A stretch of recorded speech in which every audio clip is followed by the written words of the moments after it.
बिस्मिल्लाहिर्रहमानिर्रहीम। अस्सलाम वालेकुम नाज़रीन, मैं हूं आपका होस्ट तस्लीम अल इस्लाम और आप देख रहे हैं pro-urdu.com का ऑफिशियल यूट्यूब चैनल। और आज का हमारा मौजू है यूनाइटेड नेशंस का जनरल असेंबली का 75th इजलास। और ये एनिवर्सरी सेशन है जिसके अंदर पूरी दुनिया से जो हेड ऑफ द स्टेट्स हैं और उसके साथ साथ जो हेड ऑफ द गवर्नमेंट हैं वो वर्चुअली एड्रेस कर रहे हैं। और जो दूसरे ममालिक के मुस्तकिल मंदूब हैं यूनाइटेड नेशन के अंदर वो वहाँ पे फिजिकली मौजूद हैं जो इंट्रोड्यूस कराते हैं। और इस तरह ये सेशन अपनी पूरी आबोताब के साथ जारी है। नाज़रीन, इस सेशन के अंदर जहाँ पे पूरी दुनिया के जो मामलात हैं वो डिस्कस हो रहे हैं, वहाँ पर कुछ ऐसी गर्मी सर्दी भी देखने में आई है जहाँ पे कुछ मुल्कों के अपने जो पर्सनल डिफरेंसेस हैं, जो उनके क्लैश हैं, वो भी काफ़ी उभर कर यहाँ सामने आ रहे हैं। अगर अमेरिका और चाइना की बात की जाए तो उनके जो ताल्लुकात हैं उनके अंदर काफ़ी ज़्यादा इस वक्त उतार चढ़ाव देखा गया है और यही चीज़ें उनके जो सेशन था उनकी स्पीचेस के दौरान भी नजर आई हैं। इसी तरह आर्मीनिया और उसके पड़ोसी मुल्क की बात की जाए तो वहाँ पे भी सेम सिचुएशन ही पाई जाती है। इसके साथ साथ अगर हम बात करें इंडिया और पाकिस्तान की तो वहाँ पर भी इसी तरह की सूरत हाल है। कल प्राइम मिनिस्टर इमरान खान साहब ने यूनाइटेड नेशन की जनरल असेंबली को वर्चुअली एड्रेस किया और उसके अंदर 4 मेन पॉइंट्स उन्होंने डिस्कस किए थे। सबसे पहले उन्होंने हज़रत मोहम्मद सल्लल्लाहु अलैहि वसल्लम की जो रिसालत है उसके बारे में लोगों ने, जो ख़ास तौर पे फ्रांस के बारे में जो उन्होंने वहाँ पे खाके नशर करने की कोशिश की गई उसकी मजम्मत की और पूरी दुनिया को ये बावर कराने की कोशिश की कि उनको ये फ्रीडम ऑफ स्पीच का जो एक लिबादा है उसको ओढ़ने से बाज रहना चाहिए। ये उनको एक लाइसेंस नहीं मिल जाता कि इसकी बुनियाद पर वो कोई भी बात करें और किसी भी मजहब की तौहीन करें। इसके साथ साथ जो इंडिया और पाकिस्तान का रिलेशन है उसके ऊपर भी बात हुई और भी दो बातें हैं जो डिस्कस हुई। और इस सारे के ऊपर जो तज्जिया है वो हम लेंगे मोहम्मद बिलाल इफ्तिखार साहब का, जो कि बानी है स्ट्रेटेजिक एनालिसिस ग्रुप के, और वो आज हमारे साथ मौजूद हैं। उनका यूट्यूब का चैनल और उनके ब्लॉग का लिंक हमेशा से हम अपने वीडियो के डिस्क्रिप्शन में देते आए हैं ताकि आप उनके चैनल पर जाकर उनकी वीडियोस को भी देख सकें और उनके ब्लॉग पे जो कंटेंट मौजूद है उससे भी इस्तेफादा हासिल कर सकें। मोहम्मद बिलाल इफ्तिखार साहब, मैं आपको शो में खुश आमदीद कहता हूँ। अस्सलाम वालेकुम। वालेकुम अस्सलाम व रहमतुल्लाह। बहुत शुक्रिया बिलाल साहब, आपने हमारे प्रोग्राम के लिए वक्त निकाला। सबसे पहले इमरान खान साहब की इसी बात से प्रोग्राम का आगाज करते हैं कि हजरत मोहम्मद सल्लल्लाहु अलैहि वसल्लम की शान में जो फ्रांस से गुस्ताखी होती आई है उसको रोकने के लिए उन्होंने जो आवाज उठाई है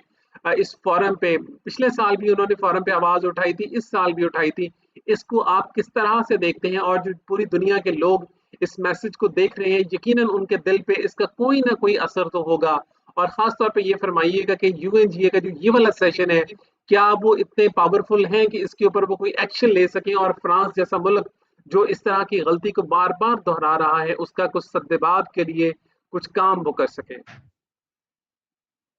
बिस्मिल्लाह रहमान रहीम। Prime minister of Pakistan Imran Khan ये पहली बार नहीं, इससे पहले भी 2-3 दफा इस इशू को हाईलाइट कर चुके हैं। असल में बात ये है कि दुनिया को ये समझने की जरूरत है, खासतौर पे वेस्ट अभी भी वो उसी कॉलोनियल माइंडसेट पे बैठा हुआ है और वो ये समझता है कि वो हर चीज के अंदर हमें हमारे जज्बात को दबा सकता है। बात यह कि मुसलमानों के लिए नबी करीम सल्लल्लाहु अलैहि वसल्लम, हमारा तो ईमान उस वक्त तक पूरा नहीं होता जब तक हमारे जान माल इज्जत आबरू से ज्यादा हमारे रसूल सल्लल्लाहु अलैहि वसल्लम की जो मोहब्बत है वो हमारे लिए ज्यादा मोहतरम ना हो। अब बात यह है कि अगर आप लीगली भी देखें तो वो कहते हैं कि किसी भी आजादी को बरकरार रखने के लिए कुछ कवानीन की कैद में रहना जरूरी है। एक लीगल कॉन्सेप्ट है जिसे कहते हैं अबेटमेंट, यानी कि वरगलाना। और फ्रांस समेत पूरे यूरोप के अंदर ये रूल जो है, ये जो लॉ जो है अबेटमेंट का, वो मौजूद है। अब ये करते क्या है कि ये जो खास तौर पे ये व्हाइट नेशनलिस्ट या व्हाइट एक्सट्रीमिस्ट हैं, वो इस तरह की बात करते हैं जिसकी वजह से मुसलमानों को, इनका टारगेट ये होता है कि मुसलमानों को मुश्तिल किया जाए। ये आजादी इजहार नहीं होता बल्कि ये मुश्तिल करने की एक जो है कोशिश होती है। ये जानते हैं कि मुसलमान उस जब ये इस तरह की हरकत करेंगे तो मुसलमानों की तरफ से रिएक्शन आएगा और उस रिएक्शन को देख के ये फिर लोगों को ये बताएंगे, देखो जी इस्लाम ये है वो है और इनमें बर्दाश्त नहीं है। जबकि दूसरी तरफ इनकी मुनाफिकत का अगर आपने पैमाना चेक करना है तो दुनिया की बहुत थोड़ी आबादी, यानी कि जो जुडाइज्म है, वो दुनिया के बहुत कम, यानी कि तादाद में लोग जो हैं इसके मानने वाले हैं। अच्छा, उस जुदाइज्म के अंदर भी जायनिज्म जो है बहुत ही छोटी तादाद में है। तो आप पूरे यूरोप के अंदर, पूरे वेस्ट के अंदर नाउज बिल्ला किसी भी नबी की शान में गुस्ताखी कर सकते हैं, किसी भी मजहब के बड़े की शान की में गुस्ताखी कर सकते हैं, लेकिन अगर आपका हॉलोकास्ट पे नाम आ गया और आपने कोई सेंसिबल सवाल उठा लिया, लॉजिकल सवाल उठा लिया, तो उसी वक्त जो है फ्रीडम ऑफ एक्सप्रेशन जो है इनका खत्म हो जाता है और वहां पे फिर पाबंदियां और सजाएं मिलती हैं, जिसकी एक सबसे बड़ी मिसाल ये डेविड इरविंग की है, जो ब्रिटिश हिस्टोरियन है, जिन्होंने सिर्फ ये कहा था कि उनकी तहकीक के मुताबिक होलोकास्ट उस बड़े पैमाने पे नहीं है जिस तरह की उसे बयान किया जा रहा है। इसके अलावा मैं आपको बताता चलूं कि पूरे यूरोप के अंदर सेंसिबल लोग भी रहते हैं जो कि बराबरी और इक्वालिटी की बात करते हैं, और इसी सिलसिले में आपको याद होगा कि यूरोपियन जो अदालत है उसने ये रूलिंग दी थी कि ये नबी करीम सल्लल्लाहु अलैहि वसल्लम की शान में गुस्ताखी या मुसलमानों को मुज्तहिल करना ये जुर्म है, और उन्होंने इसकी ममानियत की थी, और इस पे मेरे ख्याल में एक आध को सजा भी हो चुकी है कि भाई तुमने ये जो बात की थी ये फ्रीडम एक्सप्रेशन के जुमरे में नहीं आ रही थी, बल्कि ये मुसलमानों को मुश्तिल करने के जुमरे में आ रही थी। तो इमरान खान साहब ने ये बात की है, बेसिकली पाकिस्तानी नहीं, पूरी मुस्लिम उम्मा जो कि इस चीज को, इस दर्द को महसूस करती है, लेकिन पता नहीं क्यों उनके बड़े जो हैं आगे बात करने से घबराते हैं। तो कल खान साहब ने 1.5 बिलियन जो मुस्लिम्स हैं उनकी बेसिकली तर्जमानी की है। बहुत शुक्रिया बिलाल इफ्तिखार साहब। अगर हम दूसरे मौजू पर बात करें जिसमें प्राइम मिनिस्टर इमरान खान साहब ने जो कोविड 19 के हवाले से पाकिस्तानी गवर्नमेंट ने जो अरेंजमेंट्स किए थे उसको पूरी दुनिया ने अप्रिशिएट किया है, और यहाँ पे मैं आपकी राय लेना चाहूंगा कि हमारे नाज़रीन को भी बताइएगा कि ये जो उन्होंने इकदाम उठाया था, इंटरनली भी इसको बहुत ज्यादा चैलेंज किया जाता रहा है अपोजिशन की तरफ से, लेकिन इंटरनेशनली इस अरेंजमेंट को बहुत ज्यादा अप्रिशिएट किया गया है। इसको आप किस तरह से देखते हैं, और पूरी दुनिया के लिए चूंकि ये एक एग्जाम्पल सेट की गई है। देखिए जी, सच्ची बात जो है हमें ये माननी चाहिए है कि पाकिस्तान एक गरीब मुल्क है जिसकी इकॉनमी जो है इस वक्त भी बहरान का शिकार है। आपको याद होगा कि जिस वक्त लॉकडाउन का फैसला किया गया तो उसमें खास तौर पे हमारे कुछ जो अपने आप को कहते हैं कि सफ़े अव्वल की जमातों के लीडरान हैं, उन्होंने बड़ी तनकीद की, उन्होंने कहा ये बंद कर दो, वो बंद कर दो। उस वक्त मौजूदा हुकूमत इमरान खान साहब ने तनकीद भी बर्दाश्त की, क्योंकि वो जानते थे, अगर आपको फिर मैं प्रैक्टिकल बात बताता हूँ कि आप बाहर निकलते थे गाड़ी लेके, बाइक लेके, तो आपको सफेद पोश ऐसे लोग नजर आते थे जो आपको झुक झुक के सलाम करते थे, हालांकि आप उन्हें नहीं जानते थे, क्योंकि गुर्बत यहाँ पे कशी जहाँ पे हो रही थी, तो उन बेचारों, उन सफेद पोशों के अलावा इसके अलावा कोई जरिया नहीं रहा था, क्योंकि जॉब्स बंद हो गई थी, मजदूरी हो नहीं रही थी कि वो मांगने। उनको जिस तरीके से हमारी जो यहाँ पे लॉकडाउन जिस तरह का जारी थी, खासतौर पर सिंध की लीडरशिप, तो उसके बाद लॉ एंड ऑर्डर आपकी किस साइड पे आनी थी, तो बहुत तहम्मुल से, बहुत अच्छे तरीके से इतना मार्जिन दिया गया कि आप अपनी जिंदगी गुजारने के लिए इतना कमा सकें। अभी आप देख लें कि इस कोरोना की वजह से जिस किस्म की महंगाई हम लोगों के पाकिस्तान के ऊपर आई हुई है और लोग तिलमिला रहे हैं, अगर हमने टोटल इस गवर्नमेंट ने जिस तरीके का कहा जा रहा था लॉकडाउन कर लिया होता, तो इकोनॉमिकली और सोशली हम कितने बड़े क्राइसिस में होते। और यही वजह है कि पूरी दुनिया जो इस वक्त अप्रिशिएट कर रही है, हमने ना तो मुकम्मल वो उस तरीके से आजाद फिरने दिया जिसकी वजह से कोरोना ज्यादा से ज्यादा फैले, ना ही हमने इस तरह बंद किया कि लोग भूखे मरने शुरू हो जाएं और वो अपना पेट भरने के लिए क्राइम की तरफ आए। तो मेरे ख्याल में ये पाकिस्तानी कौम के लिए भी अप्रिशिएट करने वाली चीज है, और पूरी दुनिया तो इसे अप्रिशिएट कर रही है कि ये एक बहुत सेंसिबल गवर्नमेंट का डिसीजन था, जिसने क्राइसिस से, हमें कई क्राइसिस की तबाहकारियों से बहुत बिलाल हद तक इफ्तिखार बचा साहब, लिया। इसी के साथ साथ हम तीसरे पॉइंट को डिस्कस कर लेते हैं, लेकिन मैं चाहूंगा उस पॉइंट को थोड़ा सा मुख्तसर डिस्कस करें, चूंकि इसके बाद हम अहम जो मौजू है हमारा इंडियन प्राइम मिनिस्टर की जो स्पीच है उसके ऊपर हम बात करेंगे। तीसरा जो इमरान खान साहब का पॉइंट था वो टैक्स हेवन से रिलेटेड था, यानी मनी लॉन्डरर्स के हवाले से जो मनी लॉन्ड्रिंग की जाती है। ना सिर्फ उन्होंने पाकिस्तान का जो एक इशू था इंटरनल उसको पूरी दुनिया के सामने रखा, बल्कि उन्होंने पूरी दुनिया के जो मसाइल थे उनको उजागर किया। सिर्फ पाकिस्तान के साथ ऐसा मसला नहीं है कि पाकिस्तान से जो नेशनल एक्सचेंजर है वो यहाँ से फ्लाई करके दूसरे मुल्कों में चला जाता है, जो बाकी आइलैंड्स वगैरह हैं, वर्जिन आइलैंड वगैरह, वहां पे चला जाता है, बाकी बल्कि पूरी दुनिया से जा रहा है। तो ये एक इंटरनेशनल इशू है। अगर हम देखें तो यहाँ पे लास्ट जो प्राइम मिनिस्टर की स्पीच थी यूएनजीए में, उस वक्त भी उन्होंने इस पॉइंट को बड़े अच्छे तरीके से एड्रेस किया था, लेकिन ना तो यूएनजीए ने इसके ऊपर कोई एक्शन लिया है, ना किसी और फोरम ने लिया है। تو دوسری دفعہ جب پرائم منسٹر عمران خان صاحب نے جب یہ والی بات رجسٹر کرائی ہے تو آپ اس کو کس کانٹیکس میں دیکھتے ہیں کہ انہوں نے ایک انٹرنیشنل لیڈر ہونے کا ثبوت بھی دیا ہے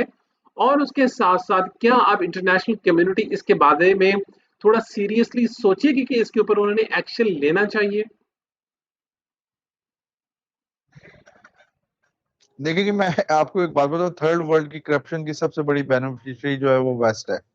کیونکہ ادھر سے پیسہ چوری ہوتا ہے، ادھر سے پیسہ کھایا جاتا ہے، اور اس کی انویسٹمنٹ ساری یورپ کے اندر، امریکہ کے اندر ہوتی ہے، اس میں تو کوئی شک نہیں۔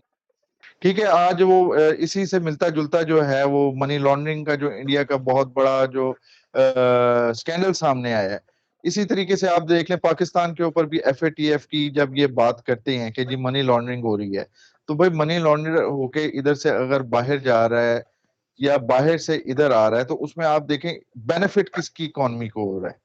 آپ الزام تو فوراً لگا دیتے ہیں اور اس کے بعد سختی بھی شروع کر دیتے ہیں،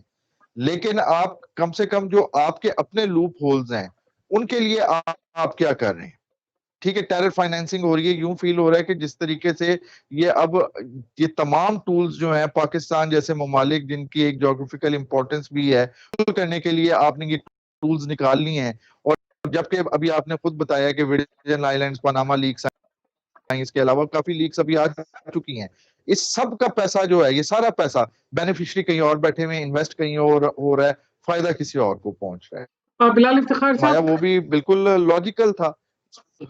اگر اسی کانٹیکس میں بات کی جائے تو جو پلانٹیشن پاکستان کے اندر ہو رہی ہے، بلین ٹری آٹونامی کا جو انیشیٹو عمران خان صاحب نے لیا ہے، اس کو بھی پوری دنیا میں بڑے اچھے طریقے سے اپریشیٹ کیا گیا۔ دوسرے نمبر پہ انہوں نے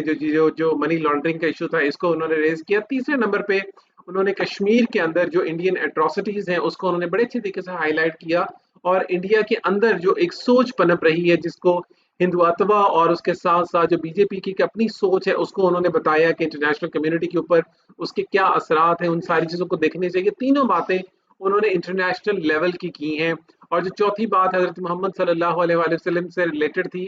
وہ بھی انہوں نے انٹرنیشنل فورم کی ہی بات کی، یعنی انہوں نے کوئی لوکل بات نہیں کی، ریجنل پالیٹکس کی انہوں نے بات نہیں کی، ریجنل ایشوز کی نہیں بات کی۔ اگر اسی کے مقابلے میں ہم پرائم منسٹر مودی کی جو تقریر ہے اس کو دیکھیں تو اس کے اندر انہوں نے شاید ریجن کے اندر رہنے کی بات کی ہے، انہوں نے اپنے سرکل کے اندر رہنے کی بات کی ہے، انہوں نے انٹرنیشنل کمیونٹی کے جو ایشوز ہیں ان کو ایڈریس کرنے کی بات نہیں کی۔ تو یہاں پہ آپ ویژن کی کتنی کمی دیکھتے ہیں؟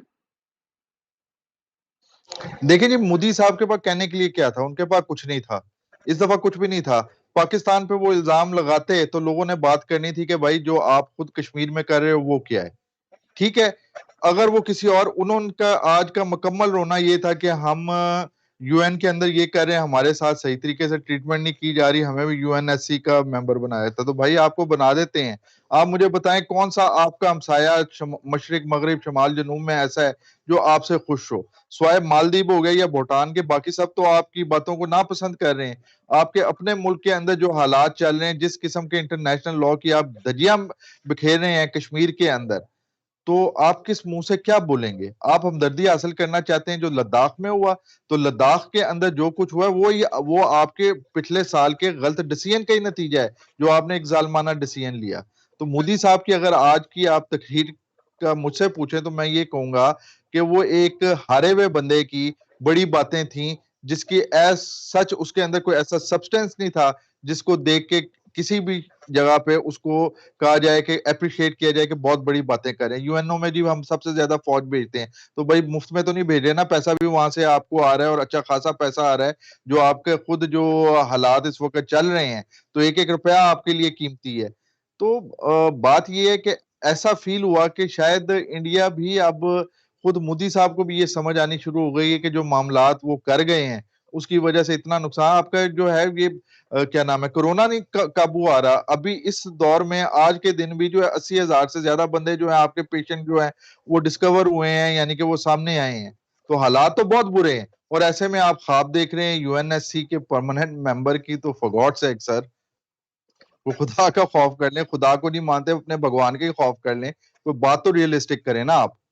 अच्छा बिलाल इफ्तिखार साहब, इसके साथ साथ एक छोटा सा पॉइंट जो कि यूएनजीए से रिलेटेड तो नहीं है लेकिन एफएटीएफ से रिलेटेड है, मैं वो बात करना चाहूंगा। पाकिस्तान के अंदर इस तरह के अगर कोई ग्रे एरिया से जहां से उनको लगता था कि मनी लॉन्ड्रिंग जो है वो हो रही है या कुछ टेरर फाइनेंसिंग हो रही है, तो वहां पे पाकिस्तान को फौरी तौर पर ग्रे लिस्ट में डाल दिया जाता है। लेकिन इसी के मुकाबले में अगर हम अपने पड़ोसी मुल्क की बात करें तो वहां पे बहुत बड़ा नेटवर्क तकरीबन इस वक्त जो सामने आया है उसके अंदर 44 बैंक इंगेज्ड हैं इस मनी लॉन्ड्रिंग के अंदर, और जो पैसा है उसके अंदर भी कुछ ऐसी कंपनीज का नाम लिया जा रहा है, कुछ ऐसे टेररिस्ट ग्रुप्स का नाम लिया जा रहा है जो कि यूनाइटेड नेशंस ने भी जिनका जो नाम है वो ब्लैक लिस्ट में रखा हुआ है। तो क्या आप देखते हैं कि अगले आने वाले दिनों में इस स्कैंडल को लेकर अमेरिका और जो बाकी इकोनॉमीज हैं, बाकी दुनिया के जो बड़े मुल्क हैं, अपने आप को सुपर पावर कहते हैं, वो इंडिया के बारे में कुछ स्ट्रॉन्ग किस्म के जो एक्शंस हैं वो ले सकें, और उसको कम से कम अगर ब्लैक लिस्ट में नहीं डाल सकते तो ब्लैक के पास कोई हल्की काली लिस्ट में डाल दें?